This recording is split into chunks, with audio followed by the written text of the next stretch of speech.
Phone की घंटी जब आधी रात को बजी तो धड़कते दिल के साथ फोन उठाया आयुष ने। उधर से पापा की कांपती हुई आवाज आई, तुम्हारी माँ नहीं रही आयुष, मैं अकेला रह गया। इसी के साथ वह फुट फुट कर रो पड़े।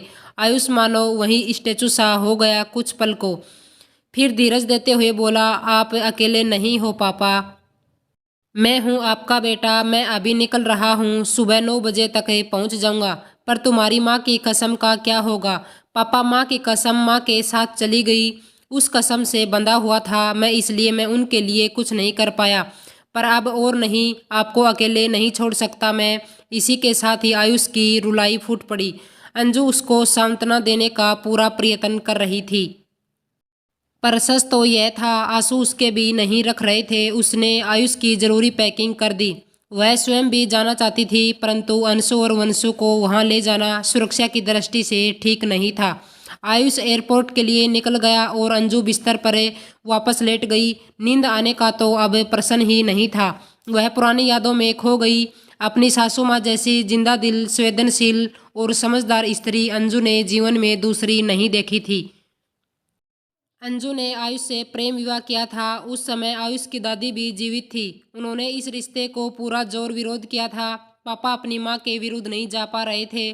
बस एक माँ थी जो दर्द निश्चय करे चुकी थी कि आयुष का विवाह होगा तो अंजू के साथ। ऐसा नहीं था कि वह अपनी सास के विरोध में रहती थी, बल्कि उन्होंने तो सारी जिंदगी कुर्बान कर दी थी। पापा अपनी माँ को दुख नहीं दे सकते थे तो पत्नी के नित्य प्रति होने वाले अपमान पर भी मुंह नहीं खोलते थे। कभी माँ शिकायत करती तो माँ को ही समझाने लगते, बुढ़ापा है उनका, क्या कहूँ उनसे। अभी इसी उम्र में वह नहीं समझेगी, पता है मुझे, वह गलत समझेगी।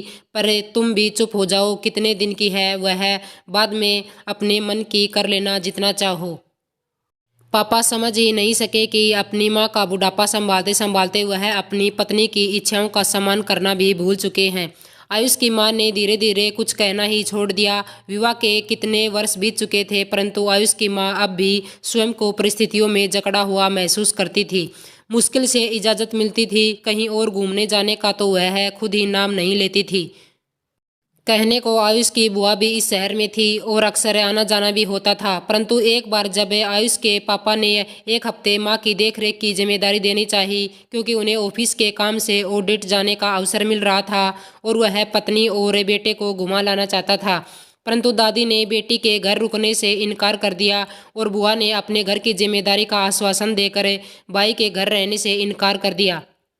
पापा अकेले ही चले गए। माँ ने तब भी शिकवा नहीं किया। वह इकलौते बेटे आयुष के लालन पालन में खुद को व्यस्त रखती थी। वह बहुत जिंदा दिल थी। पास पड़ोस में मधुर संबंध थे उनके, सबकी सहायता को सदैव तत्पर रहती थी।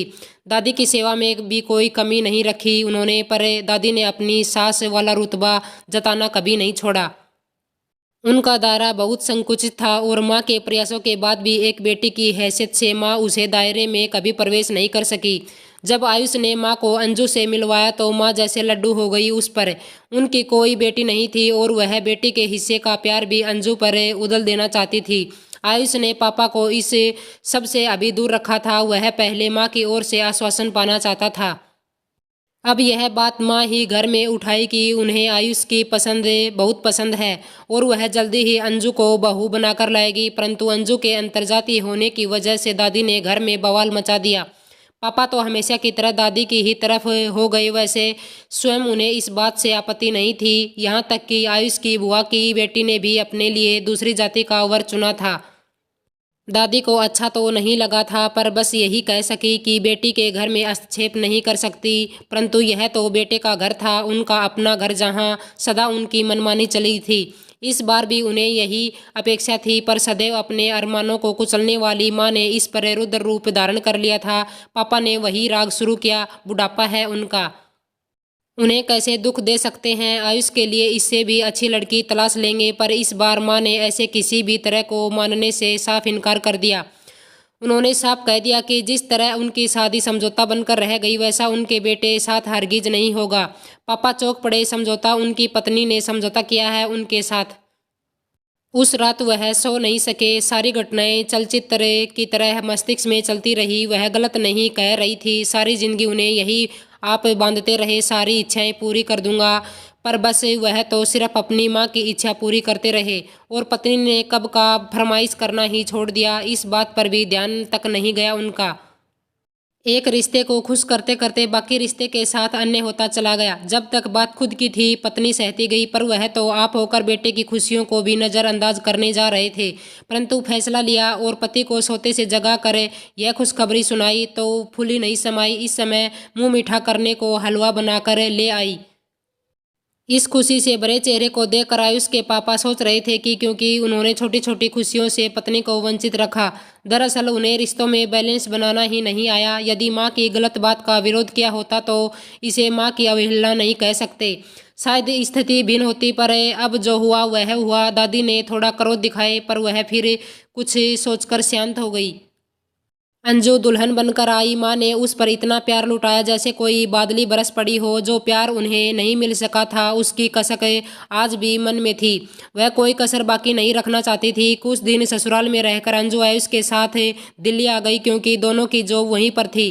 पर माँ अभी भी कर्तव्य में बंधी थी, दादी को छोड़कर नहीं आ सकती थी।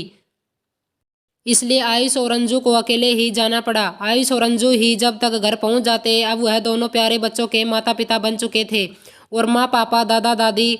माँ तो बलिहारी थी, पापा भी बहुत प्रसन्न थे। दादी अब सचमुच बहुत बुद्धि हो चुकी थी और चलने फिरने में असमर्थ थी। माँ पापा की जिम्मेदारी और बढ़ गई थी।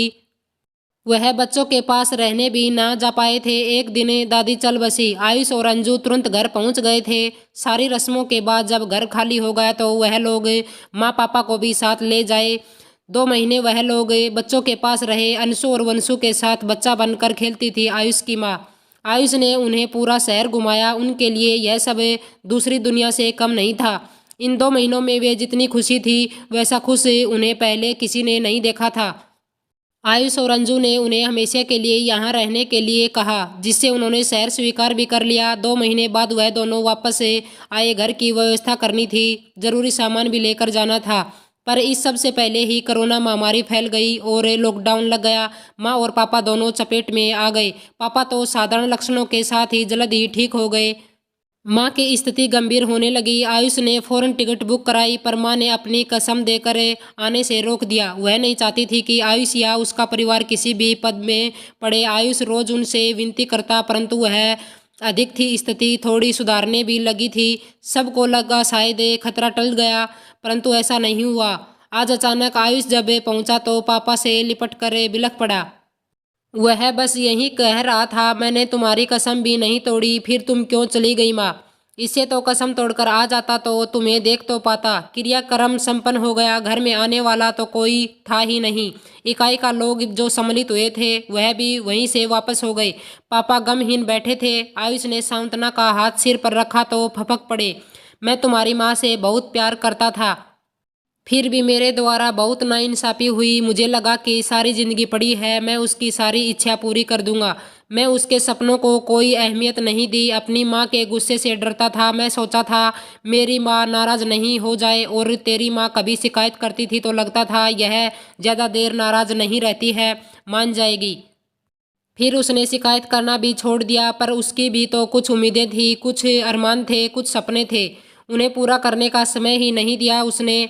आज लगता है कि किसी भी अपने की छोटी छोटी खुशियों को समय रहते पूरा कर देना चाहिए। क्या पता कल उसके पास समय ना हो। आयुष ने पापा को गले से लगा लिया और बोला, जो माँ के लिए करना चाहते थे वह अब अपने परिवार के लिए कीजिए। अंशु और वंशु में माँ की बस्ती थी, उनके साथ चलकर रहिए, माँ भी आसपास ही रहेगी। पापा भारी मन से पैकिंग करने के लिए उठ गए और हमारे साथ चल पड़े।